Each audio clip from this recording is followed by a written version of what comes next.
자, 해가 넘어 1874년 가을인 모양입니다.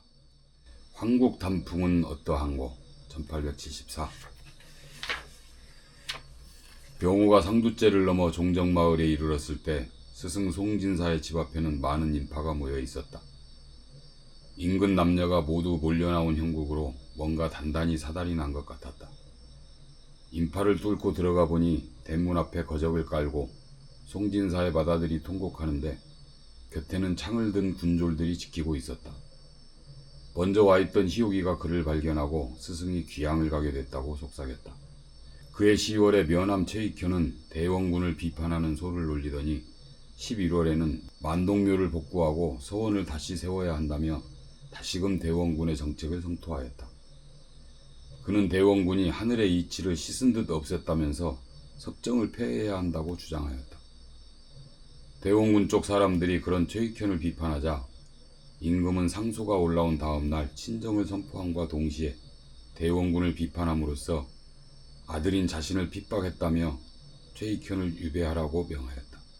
이에 송진사는 면함을 따르는 화서학파 인사들과 서신을 교환하는 일방으로 호서의 선비들과 바삐 왕래하더니 사흘이 멀다 하고 대원군 일파를 벌하라며 소를 올렸다. 들리는 말로는 소의 내용이 얼마나 극악하였던지 대원군 쪽 사람들이 치를 떨며 처벌하라고 시끄럽게 굴었다는 것이었다. 결국 견디지 못한 임금이 면함에 이어 송진사에게도 유배형을 내린 모양이었다. 군졸들과 금부의 낭청에서 온 관리가 대문을 나선 얼마 뒤에 도포 차림의 송진사가 뒤따라 나왔다.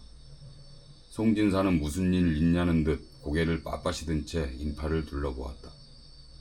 그때의 눈은 득이양양하게 빛나고 얼굴에는 자부심이 가득해 마치 장원급제한 젊은 선비 같았다. 아버지를 발견한 거적 위의 맏아들이 도포자락을 잡으며 통곡하자 송진사는 어미를 잘 봉양하라 이르고서 몸을 돌렸다.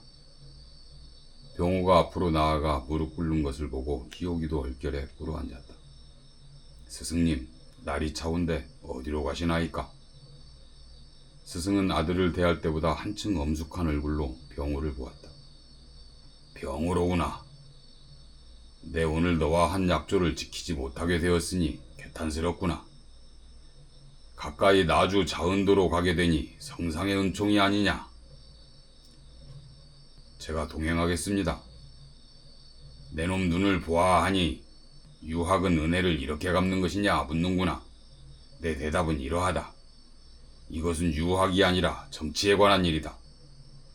그러면 넌 다시 물을 것이다. 정치와 상관없다면 유학은 무엇 때문에 필요한 것이냐고. 내 물음에 대한 내 대답은 이렇다. 상관이 없는 게 아니다. 정치의 그 혼탁해짐을 고치기 위하여 학을 하는 것이다. 하오면 효라는 덕목을 선이라 하면서 효를 저버리기 위하여 어찌 효를 허우삼는 것입니까? 때로 임금은 충보다 효를 강조하여 자비를 드러내지만 이 경우 가식이 아니냐 볶고 있었다. 임금이 입 밖에 내지 못한 말을 최익현이나 유림들이 대신하므로 그들은 공신이나 다름없었다. 그렇지만 아버지인 대원군에게 불효를 범하게 하였으니 징벌한다는 것이 아닌가. 음식은 제 그릇에 담아야 비로소 음식이 된다. 허울처럼 보여도 그 안에 참된 내용이 있는 것이다. 어찌 참을 보지 않고 허울만 보느냐. 송진사의 목소리는 젊은이보다 활기찼으며 삶을 완성하기 위한 마지막 절차를 치른다는 안도감이 밴 듯하였다. 그러나 임금이 요로에 친위 세력을 배치할 것이므로 곧 해배되리란 계산 속은 없는지 병호는 잠깐 의심하였다. 자은도까지 스승님을 모시겠습니다. 내 너에게 선비의 도를 몸으로 가르치게 되었으니 이보다 큰 보람은 없다. 성상께서는 고독과 고충도 몸소 감내하란 뜻을 내리셨으니 너의 수발을 받지 않겠다. 한 발자국도 따라오지 말라. 말과 함께 송진사가 돌아서자 사람들이 우르르 따라갔다. 병호와 희옥이는 송진사의 뒤에 대고 큰 절을 올렸다. 그러는데 해배가 될 때까지는 그를 보지 않아도 된다는 불경스러운 안도감이 밀려왔다. 고개를 들자 사람들은 송진사 일행을 따라가고 희옥이의 조카가 둘을 굽어보고 있었다. 병호가 마을 아래로 움직이자 수경이 따르고 희옥이가 쭈뼛거리다 처져 걸어왔다. 마을을 돌아서니 아름드리 느티나무가 나타났다. 동무님이나 아재께선 눈물 한 방울 흘리지 않으십니다. 그것도 체면인지 모르겠습니다. 꾸중인지 무언지 몰라 병호는 대답을 못하고 말머리를 돌렸다. 낭자께서도 구경을 나오셨으니 소문이 바다히 퍼졌나 봅니다. 제가 무슨 관련이 있다고 구경을 나오겠습니까? 동무님과 아재께서 계실 거라 믿었습니다. 그 말에 숨이 가빠져 병호는 모악산 자락을 보았다. 희옥이는 서리빨 때문에 들뜬 흙무더기를 발끝에 차고 있었다. 지난 여름 동학사에 다녀오셨다 들었습니다. 제 말이 맞는지요? 그렇습니다. 오라버니께 동무님이 하셨다는 말씀도 들었는데 그 또한 맞겠지요? 혼인을 허락해 주십사 하였습니다. 그렇다면 제가 들은 말이 맞습니다. 하지만 막상 듣고 싶은 말은 섣달이 되도록 듣지 못하였기로 묻습니다. 동무님께서는 제가 싫대도 오라비와 합심하여 막무가내로 데려다 놓을 작정입니까? 무슨 말인지 몰라 어리둥절해진 병호를 그녀가 똑바로 보았다. 동무님께서는 마음을 밝히셨으니 그는 동무님 뜻대로 하신 것입니다. 허나 혼인은 혼자 하는 게 아닐진데 제 의중은 아무것도 아닌지 묻고자 합니다. 동무님께서는 제 의사를 따지지 않고 집에 난입하여 잡배들처럼 들쳐 업고 가시렵니까? 구색 맞추기로 사람을 박아놓고 첩실이나 거느리며 살고 싶으신 geb니까? 세상을 품고 계신 큰 분이라 여겼는데 계집 문제에 관하여 구습을 반복할 생각인지요? 전 동무님의 답변을 반드시 듣고 싶습니다. 그녀의 목소리는 남문박 시장에서 악소배를 징치할 때 버금하였다. 병호는 불티를 뒤집어 쓴 얼굴이 되어 쥐구멍이라도 찾고 싶었다. 온갖 말을 지어 따따붙다 청을 높였지만 그 순간 가슴 속 담장이 와르르 무너지는 소리를 들은 것 같았다. 제가 크게 잘못하였습니다. 용서해 주십시오. 변명하거나 말을 지어 여인을 속일 수 없었다. 무참하고 부끄러웠다. 동무님은 2번 우를 범하실 분이 아닙니다. 전 하루속히 그날이 오기를 기다리겠습니다.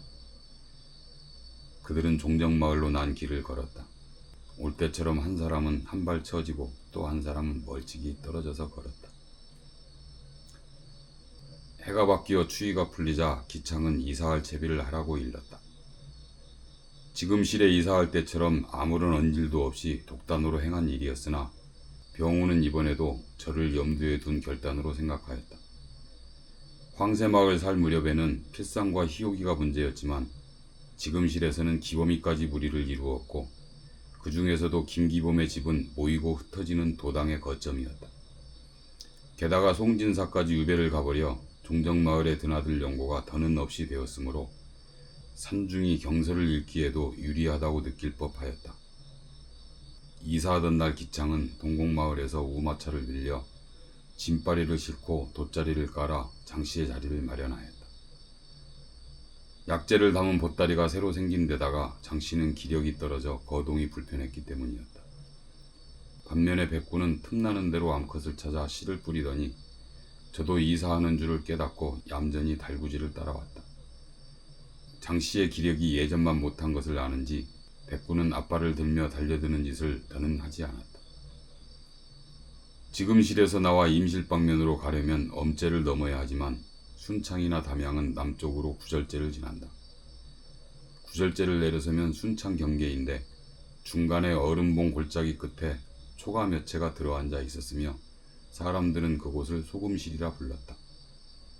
그곳 골짜기에 이삿짐을 부린 병호가 빌려온 우마차를 지금실에 돌려주고 돌아오자 다른 것은 없이 마을은 온통 소쩍새 우는 소리뿐이었다. 소금실은 먼저 살던 데서 그만한 거리를 둔 곳으로 집을 살펴본 후에야 그는 아버지의 뜻이 본인의 학업 때문만이 아님을 깨달았다. 집은 3칸이지만 살림집 빗둥이로 헛간이 딸렸으며 절반은 측간이고 나머지는 농기구를 놓아두는 곳이었다. 이튿날부터 그 공간을 정비한 기창이 바닥에 통나무를 깔고 약재가 담긴 가마니를 쌓더니 마대자루는 못을 박아 벽에 걸었다. 약재가 헛간에 옮겨지자 할머니와 아버지가 안방을 사용하고 작은 방은 병호의 차지가 되므로 생각해보니 이는 학업을 위한 방편만이 아니었다. 스승 송진사를 찾아 종정마을을 드나들 것도 아니요 기범인의 집에 머물 때처럼 기창의 눈을 피할 노릇도 아니어서 병호는 종일 경서를 들추며 소일하였다. 그 즈음 희옥이는 아들을 낳아 어르는 재미에 매월 수경을 만나러 오는 일 외에는 따로 거름하지 않았고 기범이는 임실과 남원을 넘나들며 사람들을 사귀는 한편 박지수를 옥발하지 않으라고 짬을 내기 어려웠다. 가을거지가 끝나자 필상은 한양을 한 바퀴 돌면서 필요한 서책을 찾아다니는 일변 강원도 적조함을 수수문하는 일로 집에 없는 날이 많았다. 가을에 집을 떠난 필상은 섣달에 내려와 명의를 세웠는데 성경 직해 광익이라는 책자 4권을 가져왔다. 그 또한 서양 선교사가 지은 것으로 전체는 몇 권인지 몰라도 어떤 역관이 언문으로 번역한 책이었다. 병호는 경서를 읽는 틈틈이 동학사에서 가져온 경주 선비의 문건과 천주 시리, 성경 직해 광익 등을 탐구하였다. 특히 성경 직해 광익은 이빨 빠진 4권에 불과하지만 저들이 복음이라 일컫는 성경 원문과 해설을 담고 있어 공부가 되었다. 천주께서 천지를 조성하실 때 2사람을 만들어 인류의 시조를 삼으셨다. 몸과 마음이 순진하고 아름다워 길복이 가득하고 질병과 우환이 없었다. 정해진 수명이 다한 후에는 살아있는 상태로 승천하게 하실 계획이었으며 자손까지 다 그러할 것이었다. 따라서 2사람에게는 할 일이 없었다. 그리하여 주를 배반하여 그 명을 범함에 은혜는 떨어지고 환난이 함께 이르러 10,000가지 죄가 여기서 비롯하였다. 대개 우리 사람은 나뭇가지나 물결이고 원조는 뿌리나 근원이다.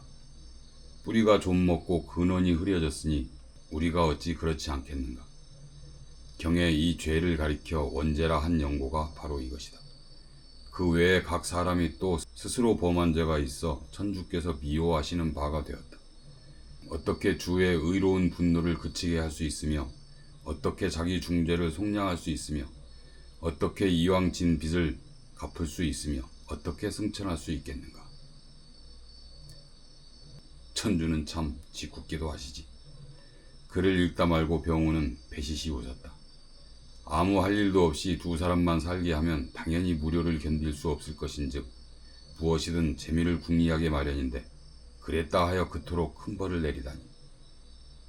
애초에 그저 살게 둘 것이지 둘을 놓고 무슨 연고로 무엇은 하고 무엇은 하지 말라는 계율을 지어 어기게 한단 말인가.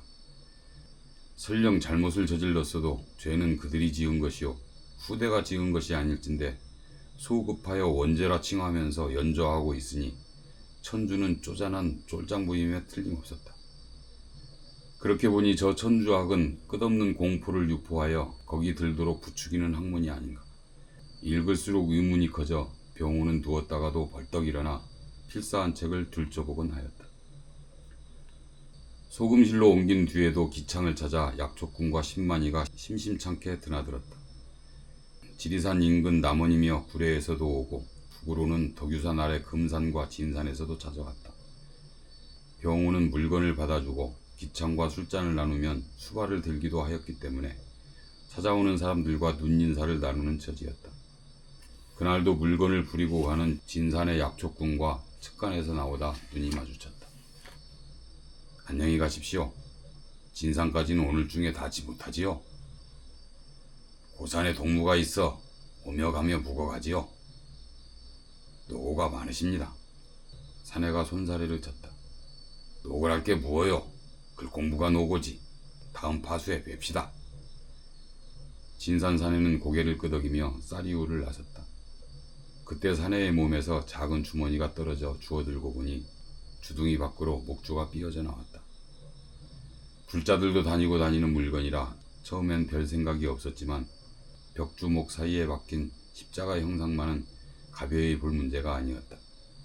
병호는 주머니 속에 나무 조각과 머리카락과 편경을 꺼내 손바닥에 놓았다. 편경은 구리로 만든 타원형으로 한 면은 반질반질하고 다른 면에는 산발한 머리에 수염이 덥수룩한 사내가 새겨져 있었다. 평소 서학쟁이들은 작은 주머니를 가지고 다니며 천주학을 하다가 사형당한 사람의 머리카락과 목이 자릴 때 고였던 목침 조각을 넣어 다닌다더니 그 물건인 듯하였다. 진산이라면 서학에 참여한 선비가 신주를 불태우고 제사를 폐함으로써 박해 사건을 야기했던 바로 그 고장이 아닌가. 연전에 필상이 언급한 바우데기의 루갈다라는 동정녀도 실은 진산 사건 뒤에 붙잡혀 차명을 당한 사람이었다. 약초꾼이 묵어간다는 고산만 해도 호남에서는 천주학이 일찌감치 뿌리내린 곳이 아닌가. 병호는 사내를 쫓아가 주머니를 전해줄까 하다가 그냥 가지고 돌아와 눈에 띄지 않는 곳에 간수하였다. 진달래가 망울을 터뜨리자 누워 지내는 일이 많던 할머니가 마루로 나왔고 백부는 토방에 엎드려 졸기일수였다. 두더지가 흘글 들썩거리며 마당 기퉁이를 지나간 후 색동저고리 한바탕 같은 꾀꼬리가 펄렁 허공을 질러가자 세상은 잠깐 출렁이고는 금세 단조로워졌다. 산에서 내려온 송충이가 고추 세운 몸을 뻗으면서 마당을 질러가고 뒷산 먼 데서 뻐꾸기가 느슨하게 울어도 창창한 해는 꼭지에서 꿈쩍을 하지 않았다. 책장을 넘기기는 하였으나 무슨 일이 좀 생겼으면 하는 병호는 삭신이 찌푸둥하고 안달이 나서 자주 몸을 비틀었다. 극단의 고요와 무료가 도리어 저자의 소란보다 치열해져서 연기는 점차 높아가는 것이었으나 잠자는 독수리가 발 아래 무생명의 움직임을 낱낱이 꿰고 있듯이 경서의 눈을 두고도 그는 밖에서 벌어지는 일은 사소한 것 하나도 놓치지 않았다. 면벽 가부좌한 수도승의 처지가 예서 더하랴 싶어 절로 뜨거운 숨이 토해지는데 어느 순간 토방을 내려선 백구가 뒷발을 앙버티며 울바자 너머를 주시하였다. 꼬리를 세우고 서 있다가 이윽고 와랑와랑 짖는 바람에 졸던 장씨가 눈을 떴고 병호도 고개를 빼서 바깥을 보았다. 장씨는 울 밖에 나타난 스님에게 개가 사나우니 그대로 있으라고 당부했지만 주장자를 든 거하는 개의치 않고 안에 들어와 성큼 마당을 질러왔다. 병호가 뛰쳐나와 백구를 막아설 즈음 안방문이 열렸다. 뒤시오. 경호는 보리쌀을 들고 온 장씨와 방 안의 기창에게 합장하였다. 동생 일로 뵈러 왔습니다. 기창이 손을 까부르자 방에 든 스님이 머물러 수행하는 곳이 동학사임을 밝히더니 피봉 하나를 꺼냈다. 피봉 겉면에 적힌 사주 두 글자는 떨림이 뚜렷하나 격식을 넘어선 문필이었다. 어린 나이에 불가에 들어 속가의 일은 잘 모릅니다. 격식에 어긋나더라도 책망하지 말아주십시오. 사주단자란 신랑 측에서 먼저 보내는 법인데 그를 알고 하는 말인지 모르면서 그러는지 알 길이 없었다. 피봉을 열어 생년월일을 훑어본 기창이 병호를 불렀다. 스님과 아는 눈치이니 이 처자와도 아느냐? 스승님 밑에서 수학하는 동무의 조카이므로 알고 있습니다. 정신이 깜박깜박하지만 이때는 맑아진 장씨가 안방을 건너다 보자 백구도 중요한 일로 알고 조용히 주목하였다. 허면 달리 혼처를 찾지 않아도 되겠구나. 말이 궁색하여 병호가 입을 열지 못하자 장씨가 참견하였다. 집안이 적적한데 새로 식구가 들어오면 얼마나 윤이 나겠는가. 손이 번창하는 것을 보고 싶구나. 기창이 내다보며 끄덕였다. 서두르겠습니다. 먼 길을 하셨으니 진지를 하고 가시구려. 상을 차리겠다는 장씨의 말에 이를 맞춰 멀뚱하던 스님이 제가 짧은 짬을 내어 나왔습니다. 동생에게 소식을 알리고 급히 돌아갈까 합니다. 중도 바쁜 데가 있답니다. 하면서 털고 일어섰다. 불문에 있더라도 장차는 사돈이 될 사람이라 장씨는 토방에 내려와 인사를 차렸고 기창도 쌀이문까지 따라 나왔다. 병호가 구절제로 난 길을 그와 나란히 걸어가자 백구가 뒤에서 따라왔다. 지난 여름 동무들 편에 전달한 글은 보셨지요? 워낙에 기차에 관해서 경호는 고개를 숙여 병호를 보았다. 그이의 생각이며 분장이 놀라웠습니다. 밖에서 온 것들보다 입맛에 맞았지요. 그 글을 쓴 선비의 분장이 더 있을 것으로 보아 동무가 적조함으로 달려갔습니다. 불교는 외방에서 들어온 지 1000년이 넘었습니다. 그 사이 원효가 나고 의천이며 서산대사가 있었지요. 그들이 이룩한 일이 적지 않습니다. 그러니 불교는 이제 이 땅의 것입니다. 외래에서 온 것을 다 배척할 일은 아니지요. 그렇습니다. 중국에서 들어온 유학 또한 훌륭하지요. 부모에게 효도하며 동무와 우애하라는데 뭐에 문제가 있겠습니까? 그러나 마을 가운데 다른 풍토에서 나온 것은 읽어 깨치기 어렵습니다. 저는 우리가 어디에서 왔는지 생각합니다. 어순이 다르니 중국에서 온 건 아니지요. 그러므로 중국은 우리를 가긍히 여기면서도 오랑캐라 배관시하지 않습니까? 반면에 여진과는 순서가 같으니 중국이 싸잡아 오랑캐령이라 말하는 저 북방에서 온 것이 분명합니다. 어찌됐든 우리라고 생각하고 말한 바가 없겠습니까? 선앙당이 있고 무가의 사람들이 있고 활을 쏘며 말을 타는 재주는 중언을 능가하지요.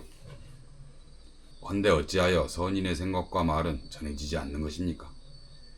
문자가 없으므로 입에서 입으로 전해지다 고작 호랑이 곰이 쑥만을 먹었다는 정도가 남았습니다. 남의 문자를 가져오고 덩달아 그 역사며 생각을 말하다가 우리 것은 천하게 여겨 배척했던 것입니다. 하지만 저들의 글은 격식이 달라 익히려면 공력이 드니 백성에게는 없는 말입니다. 공자만 해도 그렇습니다. 성인이 아니라고 감히 말하겠습니까만 알지도 못하는 주나라의 법을 왈가왈부할 때마다 종잡을 수가 없습니다. 저쪽의 문자를 안다는 자들은 그로하여 백성을 따돌리고 군림하지요. 아무리 훌륭해도 대궐 같은 사당에 가둬놓으면 무슨 성인입니까?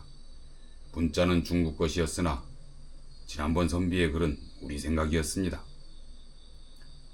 두 사람이 대화를 나누는 사이 구절제가 나타나자 백구가 작별 인사 건네듯 두어 번 컹컹 짚고 돌아섰다. 이 만남이 아쉬워 병호는 스님을 따라 태인지경으로 걸음을 옮겼다. 그 때문에 초야에 많은 이들이 새로운 궁리를 하고 있습니다. 화공은 진경을 그린 지 오래며 주역을 우리 눈으로 읽는 사람도 있습니다. 저 고창에서는 새 노래가 만들어지고 선비 중에는 서학을 차용하여 유학을 보완하려는 이도 있었습니다. 불교가 우리 것이라고 하였지요. 오늘날 그 피폐함과 타락은 말하기 민망할 지경입니다. 세상의 고를 어찌할 것이냐 물었지만 내부의 기둥부터 세워야지요. 모범을 세우지 못하면 또 하나의 우리 것은 사라질 것입니다. 그 기풍을 진작하는 일이 용무이니 동학사 강백 노릇도 올해는 못하겠지요. 병우는 금산사에서 처음 만났을 때에 비해 훨씬 차분해져서 더는 내쏘지 않았고 경어도 마찬가지였다. 병우가 고개를 들어 경어를 보았다. 저 서양에서는 천지를 만든 것이 천주라 하고 곧 그가 세상의 주인이라 말합니다. 그러니 세상 사람은 모두 그의 말을 따라야 하는 것이지요. 또한 저 중원에서는 군군, 신신, 민민이라 하면서 각종 칭의를 지은 다음 세상 사람 다수를 주인 자리에서 몰아냅니다. 허나 누가 세상을 만들었느니 어쨌느니 그러한 째째한 소리 없이 무위위화한다는 말은 일체가 공이라는 불가의 뜻과도 비슷했습니다. 무위위화하는 하늘의 이치를 사람이 받아안고 있다는 생각은 쉬워 보이지만 단순한 말이 아닙니다. 반상도 없고 적서도 없고 남녀도 없으며 저 높은 곳과 복종해야 할 내가 있는 것도 아니니 동서고금을 넘어서는 말이며 천지를 뒤집어 바라보는 사태요. 실은 오래전부터 우리 안에 있어왔던 정한수의 이치입니다. 큰 그릇이지요. 석가가 열반에 든 지 1000년 뒤에나 불교가 들어왔습니다. 그러나 천축보다 먼 서양에서도 이젠 무엇이든 1년이면 건너옵니다. 앞으로는 더 빨리, 더 많이 들어오겠지요. 우리의 종지가 없다면 저들은 이곳을 쓸어버릴 것입니다. 그게 내가 불가에 머무는 연고입니다. 허나 국리는 급하게 하되 허방은 짚지 말아야 합니다. 너무 조급하면 탓하게 되고 몽둥이를 들게 됩니다. 무엇이든 만들어져 시간이 지나면 타락합니다. 성세가 망고의 진리요 무상이 그렇다지 않습니까? 몽둥이를 들어서라도 세울 것은 세우고 그 성함이 쇠하거든 뭔가가 다시금 세워지겠지요. 훗날이 아니라 지금 이곳이 간절합니다. 이곳의 쇠함은 바깥의 저 성함을 당하지 못할 것입니다. 그렇다고 손 놓고 있으면 성함과 쇠함을 따라 조선은 흔적도 없이 사라지겠지요. 하지만 크게 역동하여 기운을 남기면 소멸하지 않을 것입니다. 말을 해놓고 보니 경주 선비가 지었다는 글에서 아쉽다고 여겨지던 대목들이 좌르륵 정리되는 듯하였다. 그러니 어찌할 것이냐 자문하던 일들이 저사께선 공부 그만하셔야겠습니다. 공부가 많으면 머리가 무거워 걷지를 못합니다. 자, 나는 배를 짜고 그대는 밭을 갈 시간이군요. 부절제를 내려와 병호는 경어와 헤어졌다. 경어는 종정마을을 거쳐 동학사로 올라가겠다 하였다.